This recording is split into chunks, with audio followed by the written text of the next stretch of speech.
Hello everyone, कैसे हैं आप सब। एक बार पुनः शिव कोचिंग क्लासेस पर स्वागत है। उम्मीद करता हूं आप सब अच्छे होंगे, मस्त होंगे, बेहतर होंगे, आपकी पढ़ाई बेहतर चल रही होगी।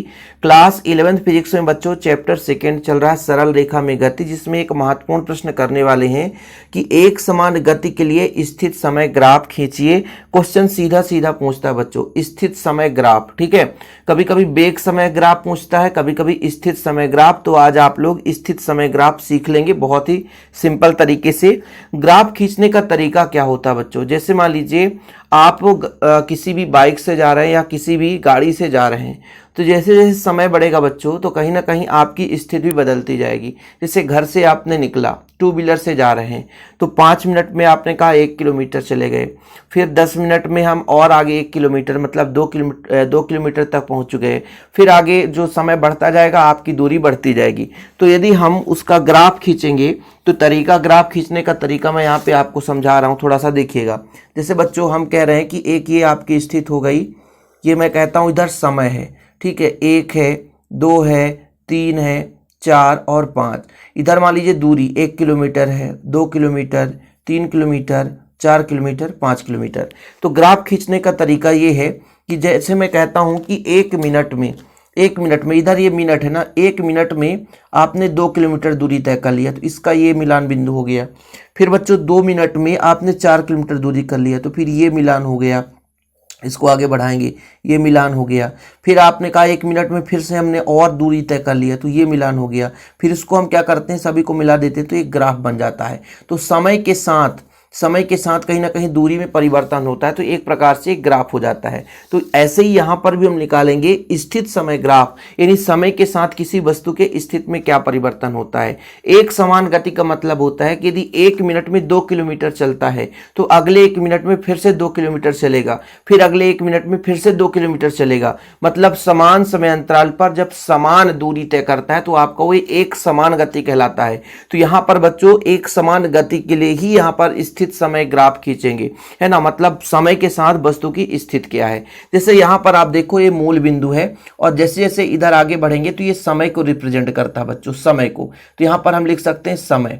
ठीक है, ये समय को रिप्रेजेंट करता है, इसलिए यहाँ पर हम समय लिख देते हैं, ये आपका समय हो गया।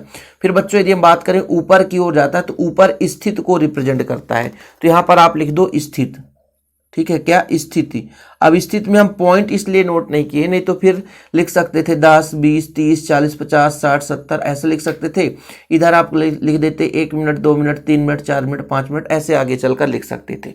ठीक है, तो ये आपका कंडीशन हो जाता कि जैसे जैसे समय बढ़ता तो वस्तु की स्थिति में भी परिवर्तन हो जाती। और जैसे मैंने अभी आपको समय ग्राफ खींचकर बता ही दिया कि 1 मिनट में 2 किलोमीटर, अगले 1 मिनट में फिर 2 किलोमीटर, फिर अगले 1 मिनट में फिर 2 किलोमीटर, फिर इनको हम मिला देते हैं तो एक ग्राफ बन जाता है। उसी को यहाँ पर हमने, है ना, रूपांतरण कर दिया है बच्चों। वही डायग्राम है ये आपका OX जो है वो समय को रिप्रेजेंट कर रहा है ना। जैसे मान लीजिए T1 समय पर बिंदु P पर है, यहाँ पे देखिए OX अक्ष पर T1 समय है, तो वस्तु की स्थिति यहाँ पर है, ये इस बिंदु पर है। ठीक है, यहाँ पर हम कोई बिंदु भी दे सकते हैं, कोई दिक्कत नहीं। और जैसे समय और बढ़ा तो वस्तु की स्थिति में थोड़ा सा और परिवर्तन हो गया, है ना। जैसे मैंने आपको बताया था 1 मिनट में 2 किलोमीटर, अगले 1 मिनट में फिर से 2 किलोमीटर, फिर अगले 1 मिनट में फिर से 2 किलोमीटर। तो जैसे जैसे समय बढ़ता है वैसे वैसे वस्तु की स्थिति में भी परिवर्तन होने लगता है। तो देखो यहाँ पर गतिमान वस्तु के विभिन्न क्षणों पर स्थित और संगत समय के बीच खींचे गए ग्राफ को समय ग्राफ या XT स्थित समय ग्राफ कहते हैं। ठीक है, क्या बोला गया, गतिमान वस्तु द्वारा विभिन्न क्षणों में मतलब मैं कहता हूं 1 सेकेंड में, 2 सेकेंड में, 10 सेकेंड में, 20 सेकेंड में, लगातार हम T1, T2, T3 ऐसा लिख सकते हैं कि जैसे जैसे समय बढ़ता जाता है वैसे वैसे वस्तु की स्थिति हो जाती है। फिर इसके बीच जो ग्राफ खींचते हैं उसी को बोलते हैं स्थित समय ग्राफ। हम मान के चलते हैं बच्चों T1 समय पर, ये T1 समय है, वस्तु की स्थिति X1 है, और T2 समय पर वस्तु की स्थिति X2 है। तब आपने पढ़ा है, एक फार्मूला पढ़ा होगा बच्चों, वेग बराबर क्या होता है, दूरी बटे समय। दूरी का मतलब है ना एक प्रकार से विस्थापन है, वेग में हम विस्थापन बटे समय निकालते हैं। तो देखिएगा यहाँ पर एक फार्मूला लगाऊंगा जिसमें आपको थोड़ा डाउट भी हो सकता है कि वेग बराबर हो जाएगा विस्थापन बटे समय अंतराल। तो विस्थापन कितना हुआ, T1 से T2 समय में X1 से X2 गया, तो विस्थापन अपन क्या करते हैं कि भाई स्थितियों का अंतर निकालते हैं, है ना। विस्थापन यही तो होता है, ठीक है, कि दो स्थित है उनके बीच का अंतर हमारा विस्थापन कहला जाएगा। और इन दोनों के बीच का समय कितना लगा होगा, तो T2 में T1 को घटा देंगे। समय अंतराल रहता है कि भाई इस समय के बीच में विस्थापन इतना है ना, भाई यहां से यदि O से T1 समय लेंगे तो विस्थापन O से x1 है, ठीक है। फिर T1 से T2 के बीच जो समय लगेगा, इसमें यहां से यहां तक दूरी तय कर लिया। ये समझो ना आप लोग कि भाई जैसे मान लीजिए 10 सेकेंड में यहां तक है, फिर अगले 2 सेकेंड में ये आपका 12 सेकेंड कहला गया, तो x2 स्थित हो गया। तो दोनों के बीच के समय अंतराल पे इतना विस्थापन है, इसलिए वेग बराबर विस्थापन बटे समय अंतराल हो गया, ठीक है। या वेग की जगह हम भी लिख सकते हैं कि v बराबर हमारा आ गया, v बराबर बच्चों v बराबर आ गया आपका x2 minus x1 divide by T2 minus T1, ठीक। अब इस ग्राफ में बताना x1 जो है बच्चों O से यहां तक की दूरी है, मतलब AP के बराबर है, ये है कि नहीं है, ठीक है भाई। यहां से यहां तक मतलब आपका AP के बराबर x, जिससे यहां से x1 है। और फिर बच्चों BQ ये आपका x2 है, पूरा यहां से यहां तक x2 की स्थित है, मतलब यहां से दूरी x2 है, यहां से दूरी x1 है। तो कुल मिलाकर मैं आपसे कह दूं कि AP बराबर x1 या CQ बराबर x1, तो वही चीज है ना। मतलब एक प्रकार से Q से C या A से P इनकी दूरी x1 स्थित है ना, कि भाई मान लीजिए एक 10 मीटर है, 15 मीटर है, 20 मीटर है, कुछ तो होगा ही, कुछ ना कुछ। तो यहां पर मैं लिखूंगा कि ग्राफ में, ग्राफ से लिख दो बच्चों डायरेक्ट, ग्राफ से, क्या ग्राफ से, ग्राफ से मैं x1 बराबर यदि कहूं तो x1 जो है वो आपका AP के बराबर होगा। किसके बराबर होगा बच्चों, AP के बराबर होगा। और यही जो वैल्यू है वो CQ के बराबर होगा।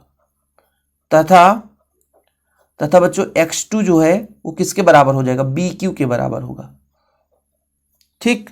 अब आपसे मैं कह दूं कि T1 O से P, तो T1 हो जाएगा, तथा O से P ये आपका T1 हो जाएगा, जो कि यहां से यहां तक वो वही वैल्यू है। तथा O से Q ये आपका हो जाएगा T2 हो जाएगा। भाई यहां से यहां तक का जो समय है वो T2 हो जाएगा। इनकी वैल्यू हम यहाँ पे पुट कर दें बच्चों, यहाँ पे वैल्यू पुट कर दें तो कितना आ जाएगा, वेग बराबर आ जाएगा x2 माइनस x1, मतलब x2 का मान कितना BQ माइनस, यहाँ पर बच्चों आप CQ लिख सकते हो, ठीक है, CQ लिख सकते हो, डिवाइड बाय फिर आपका हो जाएगा T2 माइनस T1, मतलब OQ माइनस OP, ठीक। अब बताओ बच्चों, देखिएगा हम यदि BQ में CQ घटाएंगे तो BC आएगा, बिल्कुल आएगा। OQ में OP घटाएंगे तो यहां पर PQ आ जाएगा, ठीक है, याद रखिएगा। तो यहां पर BC बटे PQ आ गया। फिर समझिएगा थोड़ा सा, फिर समझिएगा, यहां पे मैं ये कह रहा हूं कि BQ में CQ घटा देंगे, BQ में CQ घटा देंगे तो BC आ जाएगा। फिर बच्चों OQ में OP घटा देंगे तो PQ आ जाएगा, OQ में OP घटा देंगे तो आपका क्या आ जाएगा, PQ आ जाएगा। यहां तक क्लियर है, कोई डाउट तो नहीं है। अब आगे थोड़ा समझिएगा। अब यहां पर हम मान के चलते हैं कि यहां पे जो कोण बनता है थीटा है, जैसे यहां पे कोण है, जैसे यहां पे कोण है, तो ये आपका संगत कोण ही है, कोई दिक्कत नहीं। तो त्रिभुज हम ABC में लेकर चलेंगे तो यहां पर tan थीटा का फार्मूला होता है लंब बटा आधार, ठीक है। बिल्कुल सिंपल है कि यदि स्थित समय ग्राफ में x अक्ष के साथ थीटा कोण बनाता है, जो आपका ग्राफ आया बच्चों वो कितना कोण बनाता है, थीटा कोण बनाता है। तो यहां पर लिखेंगे यदि ग्राफ जो x और t है, मतलब स्थित समय ग्राफ x अक्ष के साथ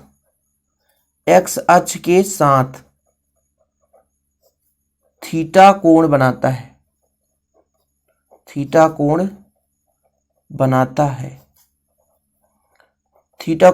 है, तो भाई tan थीटा का फार्मूला क्या होता है, ठीक है। tan थीटा ग्राफ की प्रवणता होगी, प्रवणता tan थीटा से ही दर्शाते हैं, tan थीटा या स्मॉल m प्रवणता होता बच्चों। तो त्रिभुज ABC में tan थीटा बराबर होता है लंब बटे आधार, मतलब लंब BC है, आधार आपका AC है, AC आपके PQ के बराबर होगा। देखो इस त्रिभुज में ले लो, tan थीटा लंब आपका BC हो जाएगा, आधार आपका AC हो जाएगा, और ये जो AC है वही PQ के बराबर है, ध्यान रखना बच्चों, ये जो AC है वही आपके PQ के बराबर है, मतलब जो आपका AC है वो PQ के बराबर ही होगा। ठीक है, अब इन दोनों से आप निष्कर्ष निकाल लो, इन दोनों से, ये BC बटे PQ, BC बटे PQ। तो यदि मैं इसको समीकरण 1 दे देता और इसको समीकरण 2 दे देता, फिर यहाँ पर लिखता कि समीकरण 1 हुआ 2 से, समीकरण 1 हुआ 2 से क्या हो जाएगा, V बराबर tan थीटा। क्या हो जाएगा बच्चों, V बराबर tan थीटा। इस प्रकार एक समान गति में स्थित समय ग्राफ की प्रवणता वस्तु के वेग के बराबर होता है। लास्ट में लिख लेना बच्चों, इस प्रकार से एक समान गति में स्थित समय ग्राफ की प्रवणता वस्तु के वेग के बराबर होता है। तो इसे नोट डाउन कर लो बच्चों कि इस प्रकार एक समान गति में स्थित समय ग्राफ की प्रवणता, स्थित समय ग्राफ की प्रवणता वस्तु के वेग के बराबर होता है। लिख लेंगे ना, बाकी एक छोटा सा थ्योरम था लेकिन काफ़ी हेल्पफुल है, एग्जाम के पॉइंट ऑफ व्यू से आप जरूर तैयार कर लेना। और यदि आपको नोट्स लेना है इसका तो कॉन्टैक्ट नंबर लिख लो भैया 9685299149, 9685299149, ये मेरा पर्सनल नंबर है। इस नंबर पर आप जरूर जुड़े। फिलहाल अभी के लिए इतना ही। जय हिंद, वंदे मातरम।